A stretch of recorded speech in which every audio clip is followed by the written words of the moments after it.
Selamat datang di tahun yang baru, selamat datang semangat baru. Ini video pertama di tahun 2025, ada baiknya kalau kita mulai dengan optimisme baru. Selamat datang di Cerita 30-an.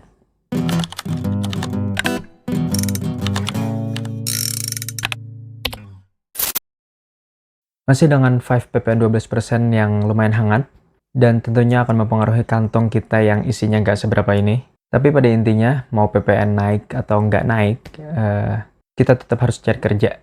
Tapi mari kita coba untuk membangun optimisme di tahun yang baru ini.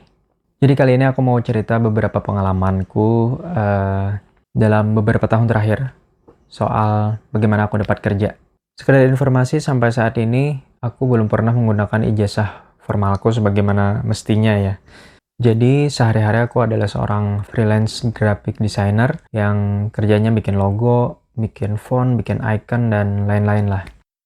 Jadi sebelum sampai saat ini aku jadi seorang freelance graphic designer, aku ada beberapa pengalaman kerja. Jadi kerjaan pertamaku yang aku ingat itu waktu baru selesai wisuda, ada salah satu teman dekat yang ngajak untuk kerja sama dia. Jadi temanku ini punya sebuah perusahaan, bukan punya sih, lebih tepatnya dia dipercaya untuk mengelola perusahaan milik keluarga. Karena dia tahu aku baru wisuda, terus dia nawarin untuk kerja sama dia gitu. Sebelum aku ketemu kerjaan yang aku mau gitu. Kebetulan perusahaannya memang waktu itu belum punya desainer gitu. Karena kita emang dekat, emang satu tongkrongan lah istilahnya. Jadi dia tahu bahwa aku itu suka ngedesain. Walaupun nggak seberapa jago sebenarnya waktu itu ya. Jadi dia minta sama aku buat bantuin dia lah kasarnya di perusahaan itu. Buat bikin banner promosi atau bantuin promosi di sosial media. Dan kadang-kadang aku juga bantuin nyiapin keperluan-keperluan seperti expo dan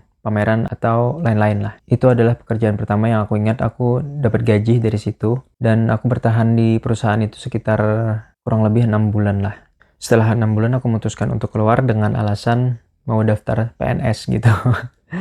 Tapi alasan sebenarnya karena aku ngerasa kurang cocok dengan lingkungan kantoran yang lumayan formal lah gitu. Dan setelah keluar dari kerjaan itu, kurang lebih 1 tahun aku nganggur ya. Di masa-masa nganggur ini aku coba untuk menggunakan skill desainku yang sedikit ini untuk bikin beberapa aset desain. Waktu itu aku fokus di font dan typeface. Nah, font-font ini aku coba pasarin ke marketplace.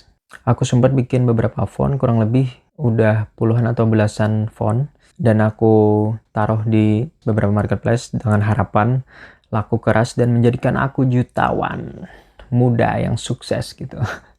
Tapi ya tentu aja nggak semudah itu.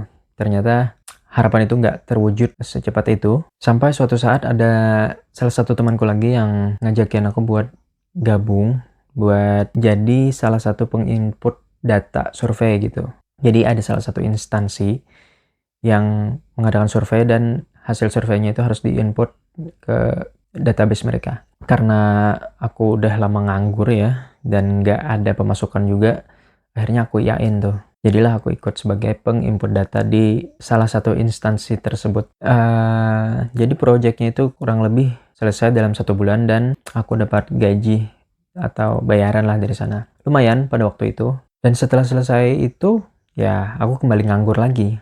Karena aku nganggur ya, jadi waktu itu aku iseng-iseng share beberapa font hasil kerjaanku di Instagram. Aku share story hasil kerjaan desain font itu, ternyata salah satu dari storyku itu dilihat oleh seorang desainer yang beliau ini udah punya studio gitu, studio desain. Nggak disangka beliau nge-DM ngajakin buat gabung studio beliau. Aku diajakin buat jadi salah satu desainer di sana. Nah, dari situ aku mulai dikasih kerjaan dari yang ringan-ringan dulu. Terus lama-kelamaan aku dipercaya untuk ngerjain project yang lumayan reguler lah istilahnya. Sampai dari sana aku dapat penghasilan yang lumayan juga gitu. Dan itu berlangsung sekitar 3 tahunan mungkin. Nah, dari kerjaan aku sebagai desainer itu, alhamdulillah bisa hidup dan menghidupi keluarga kecilku lah sampai saat ini.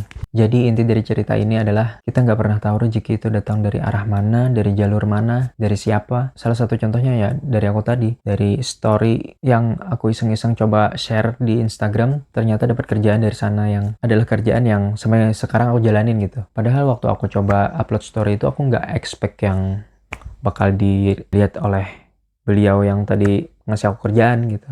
Dan font yang aku share di story itu pun nggak pernah laku sebenarnya di marketplace sampai saat ini. Nah, dari pengalaman itu aku belajar bahwa rezeki itu bisa datang dari hal-hal yang nggak kita duga sama sekali gitu.